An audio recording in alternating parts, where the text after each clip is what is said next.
ক্রিমটিতে আছে সেটি হল 17। এর নাম থেকে এর প্রধান কাজগুলো সম্পর্কে ধারণা পাওয়া যায়। এটি নির্দেশ করে যে ক্রিমটিতে গ্লাইকোলিক অ্যাসিড ব্যবহার করা হয়েছে। গ্লাইকোলিক অ্যাসিড একটি আলফা হাইড্রক্সি অ্যাসিড AHA, যা ত্বকের ওপরের মৃত কোষগুলিকে এক্সফোলিয়েট করতে সাহায্য করে। এর ফলে ত্বক উজ্জ্বল দেখায় এবং ত্বকের অমসৃণতা কমে। এটি ত্বকের বর্ণ উন্নত করতে এবং কালো দাগ বা পিগমেন্টেশন হালকা করতেও সাহায্য করে। GLOWINGCREAMS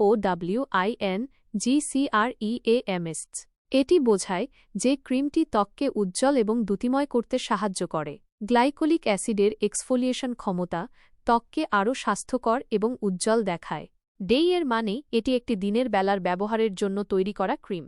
দিনের বেলায় ব্যবহারের জন্য এটি হালকা এবং ত্বকে সহজে মিশে যায়। SPF 17 SPF এর মানে হল সান প্রোটেকশন ফ্যাক্টর।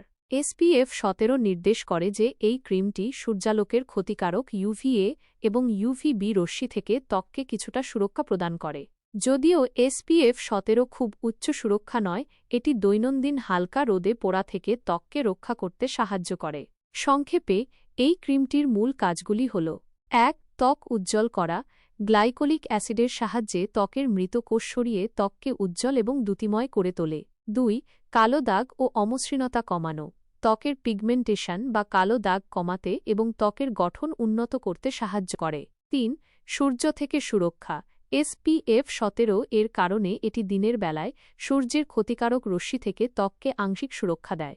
এটি সাধারণত যারা উজ্জ্বল ত্বক চান এবং হালকা পিগমেন্টেশন বা অমসৃণ ত্বকের সমস্যায় ভোগেন তাদের জন্য উপযুক্ত হতে পারে। তবে তীব্র রোদে বের হলে এর পাশাপাশি একটি উচ্চ SPF যুক্ত সানস্ক্রিন ব্যবহার করা উচিত।